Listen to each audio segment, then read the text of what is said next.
بسم اللہ الرحمن الرحیم نحمدہ ونصلی علی رسولہ الکریم اما بعد۔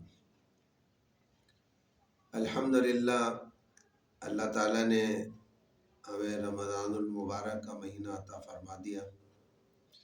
آپ صلی اللہ علیہ وسلم اللہ تعالیٰ سے دعا فرماتے تھے کہ اللہ ہمیں رمضان تک پہنچا، بلغنا رمضان تک ہمیں پہنچا، کیونکہ رمضان المبارک کی برکات وہ اتنی ہوتی ہیں کہ فرمایا ہے کہ سارے سال کی برکات کی مثال قطرے کی سی ہے، اور رمضان المبارک کے ہر لمحے کی جو برکات ہیں وہ سمندر کی مانند ہے۔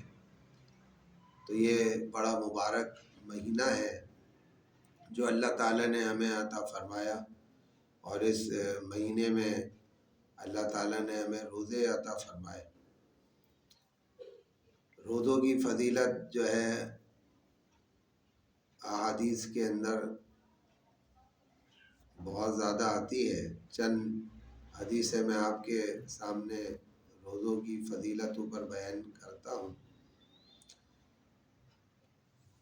کہ ایک حدیث قدسی ہے جس میں اللہ تعالیٰ جو ہے بیان فرماتا ہے کہ کل عمل ابن آدم لہو الا الصوم فإنہ لی وانا اجزی بہ، کہ آدمی کا ہر عمل اس کے لیے ہے سوائے روزے کے، کہ وہ میرے لیے ہے، میں خود اس کا بدلہ ہوں۔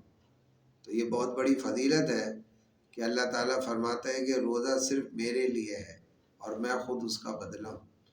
تو اللہ تعالیٰ اپنی شان جو ہے بندوں کو روزے کی جو ہے جو اس کی فضیلت ہے اور اس پر جو انعام ہے وہ اللہ تعالیٰ عطا فرمائے گا، کیونکہ روزہ ایک ایسا عمل ہے کہ جس میں کوئی ریاکاری نام و نمود نہیں، اور اعمال ہوتے ہیں کہ اس میں ریاکاری کے جو ہے بڑے خدشات ہوتے ہیں۔ نماز ہے، حج ہے، کہ آدمی کے اندر جو ہے شیطان وسوسے ڈال دیتا ہے کہ نماز پڑھتے ہوئے کہ لوگ کہیں کہ یہ نمازی ہے، یہ حاجی ہے، یا یہ بڑا سخی ہے، پیسے خرچ کر رہا ہے۔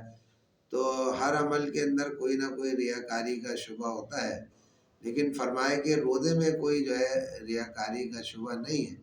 ایک آدمی اکیلے گھر کے اندر ہے، اس کے باوجود جو ہے اس کو کوئی نہیں دیکھ رہا، لیکن پھر بھی وہ نہیں کھاتا نہیں پیتا، تو یہ جو ہے اس کے اخلاص کی علامت ہے کہ کوئی بھی اس کو جو ہے نہ دیکھ رہا ہو، لیکن اس کے باوجود بھی وہ پھر بھی جو ہے کھانے پینے سے گریز کرتا ہے۔ تو یہ روزہ جو ہے اس کے اندر اخلاص بہت ہے۔ تو فرمایا کہ جو ہے روزہ جو ہے یہ میرے لیے ہے اور میں خود اس کا بدلہ ہوں۔ اور فرمایا کہ رمضان المبارک کا جو روزہ رکھتا ہے، من صام رمضان ایمانا و احتسابا غفر له ما تقدم من ذنبہ، کہ جو رمضان المبارک کا روزہ رکھتا ہے، آپ صلی اللہ علیہ وسلم نے فرمایا کہ اللہ تعالیٰ اس کے پچھلے گناہوں کو جو ہے معاف کر دیتا ہے۔ اور اسی طریقے سے ایک حدیث میں آتا ہے کہ من صام یوما ابتغاء وجہ اللہ، جس نے اللہ تعالیٰ کے لیے روزہ رکھا تو بعدہ اللہ من جہنم، اللہ تعالیٰ اس کو جہنم سے جو ہے دور کر دے گا۔ کتنا دور کرے گا؟ کبعد غراب طار وهو فرق حتى مات ہربا، کہ جیسے ایک کوا ہے اور وہ اڑنا شروع کرے اس حال میں کہ جب وہ پیدا ہو اور وہ بچہ ہو اور وہ اڑنا شروع کرے، اور اڑتے اڑتے اڑتے اس کی ساری زندگی گزر جائے اور وہ بوڑھا ہو جائے اور بوڑھا ہو کے مر جائے۔ یعنی بچپن سے جو اڑنا شروع کیا اور اپنے بڑھاپے تک وہ اڑتا رہا، تو جتنا اس نے سفر طے کیا ہے تو اتنا اللہ تعالیٰ اس شخص کو جس نے روزہ رکھا ہے اتنا اللہ اس کو جہنم سے دور کر دے گا۔ تو کتنی بڑی فضیلت ہے۔ اسی طرح ایک فضیلت اور بھی ہے روزے کی، فرمائے کہ لو ان رجلا صام یومن تطوعن کہ جس نے ایک نفل روزہ رکھا، ثم اوتی مل الارض ذهبا لم یستوف ثوابہ دون یوم الحساب، کہ جس نے ایک نفل روزہ رکھا اور پھر جو ہے اس روزے کے بدلے ساری جو ہے دنیا، جتنی زمین ہے دنیا کے اندر، وہ سب سونے سے بھر کر دی جائے اس روزے کے بدلے، تو فرمایا کہ قیامت سے پہلے پہلے اس کا ثواب مکمل نہیں ہو سکتا۔ تو اتنی بڑی فضیلت ہے روزے کی، اور فرض روزے کی کتنی بڑی فضیلت ہوگی، یہ تو ایک نفل روزے کی۔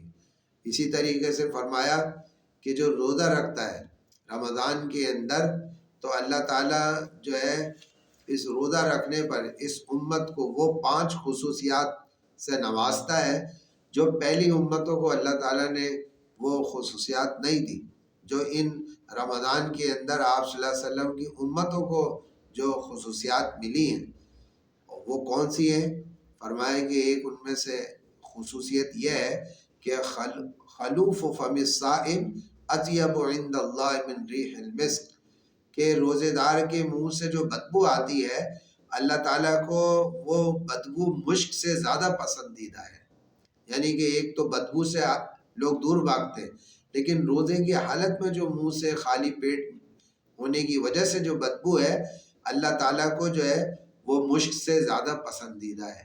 تو یہ فضیلت اور خصوصیت صرف آپ صلی اللہ علیہ وسلم کی امتیوں کو ملی ہے، پہلی امتوں کو یہ فضیلت اللہ نے عطا نہیں فرمائی۔ اور دوسری خصوصیت کیا ہے؟ فرمایا کہ تستغفر لهم الحیتان حتی یفطروا، کہ جو ہے مچھلیاں سمندر کے اندر روزے داروں کے لیے مغفرت کی دعا کرتی ہیں افطار تک، یہ دوسری خصوصیت ہے۔ اور تیسری فرمایا کہ جو ہے وَيُزَيِّنُ اللَّهُ جَنَّتَهُ كُلَّ يَوْمٍ، روزانہ اللہ تعالیٰ روزے دار کے لیے جنت کو سجاتا ہے، مزین کرتا ہے، آراستہ کرتا ہے۔ اور چوتھی خصوصیت فرمایا کہ وَتُصَفَّدُ فِيهِ مَرَدَةُ الشَّيَاطِينِ، کہ اللہ تعالیٰ جو ہے شیاطین کو جو ہے وہ قید کر دیتا ہے تاکہ روزے داروں کے روزوں کو خراب نہ کرے۔ اور پانچویں خصوصیت جو ہے کہ رمضان کی آخری رات میں اللہ تعالیٰ جو ہے روزے دار کی مغفرت کا اعلان کر دیتا ہے۔ تو یہ 5 خصوصیات روزے داروں کو ملتی ہیں جو پہلی امتوں کو اللہ نے عطا نہیں فرمائی۔ اسی طرح ایک اور بھی فضیلت ہے، فرمایا کہ ان فی الجنت بابا یقال له ریان، کہ جنت میں ایک دروازہ بنایا اللہ تعالیٰ نے، اس کو ریان کہا جاتا ہے۔ یدخل منہ الصائمون یوم القیامہ، قیامت کے دن صرف اس دروازے سے روزے دار داخل ہوں گے۔ لا يدخل منہ احد غیرہم، روزے داروں کے علاوہ کوئی اس دروازے سے داخل نہیں ہوگا۔ فَإِذَا دَخَلُوا أُغْلِقَ، جب سارے روزے دار اس میں سے داخل ہو جائیں گے تو وہ دروازہ بند ہو جائے گا۔ فَلَمْ يَدْخُلْ مِنْهُ أَحَدٌ، پھر اب اس کے بعد کوئی اس سے دروازے سے انٹر نہیں ہو سکتا، داخل نہیں ہو سکتا۔ تو یہ خاص اللہ نے ایک جو ہے اعزاز بخشا ہے روزے داروں کے لیے جنت کے اندر، جو کسی اور کو نہیں بخشا۔ تو بہرحال یہ روزے کے جو ہے بڑے فضائل ہیں، اسی وجہ سے فرمائے کہ رمضان کے روزے جو ہے چھوڑنے نہیں چاہیے۔ ہاں کوئی بہت سخت بیماری ہے یا کوئی جو ہے بہت سخت شرعی عذر ہے تو پھر تو وہ جو ہے اس کے لیے جو ہے رخصت ہے، ڈسکاؤنٹ ہے، لیکن جو ہے وہ بھی رخصت اور جو کوئی بیماری ہے وہ بھی کوئی نیک دیندار ڈاکٹر بتائے، اس کی جو ہے وہ نشاندہی کرے کہ واقعی روزہ تمہارے لیے بہت نقصان دہ ہے، تو پھر تو وہ رخصت ہے۔ لیکن اپنی طرف سے ہر شخص کو رخصت جو ہے وہ نہیں سمجھنی چاہیے کہ آج میں بیمار ہوں میں روزہ نہیں رکھ رہا۔ آج شرعی اعتبار سے کوئی عذر ہو تو پھر تو وہ رخصت ہے، اور دیندار ڈاکٹر بتائے کہ واقعی آپ کی بیماری بڑی خطرناک ہے، آپ کے لیے روزہ بڑا مضر ہے، تو لہذا آپ کے مرض بڑھ سکتا ہے یا جان کا خطرہ ہو سکتا ہے، پھر رخصت پر عمل کرنا چاہیے۔ لیکن عام نزلہ کھانسی ہو گیا اس میں روزہ چھوڑ دیا تو ایسا نہیں کرنا چاہیے۔ حدیث میں آتا ہے کہ من افطرا، کہ جس نے جو افطار کر لیا یعنی کہ روزہ نہیں رکھا، من غیر رخصت ولا مرض، اس کو کوئی شرعی عذر بھی نہیں ہے، کوئی بیماری بھی نہیں ہے، تو فرمایا کہ ساری زندگی جو ہے وہ روزہ رکھتا رہے نفل روزے، تو ایک فرد روزے کا جو ہے برابر نہیں ہو سکتا۔ ساری زندگی جو ہے نفل روزے کے رکھتا رہے، ایک فرد روزہ جو چھوڑا ہے تو جو ہے وہ اس کے برابر نہیں ہو سکتا۔ تو اس وجہ سے یہ روزہ جو ہے وہ جو ہے آدمی کو چاہیے کہ وہ جو ہے معمولی بیماری میں روزے نہ چھوڑے، کہ اتنی بڑی فضائل جو بیان کیے گئے ہیں تو ان سے جو ہے محرومی ہو جائے گی۔ تو اس وجہ سے رمضان کے روزوں کا جو ہے خوب اہتمام کرنا چاہیے، اور جو ہے جو بچے سمجھدار ہو جائیں، 10 سال سے زیادہ ہو جائیں، تو ان کو بھی روزہ رکھوانا چاہیے تاکہ وہ بھی ان فضائل کو حاصل کر سکے۔ اللہ تعالی ہمیں رمضان المبارک کے روزوں کو اہتمام کے ساتھ رکھنے کی توفیق نصیب فرمائے۔ وآخر دعوانا الحمدللہ۔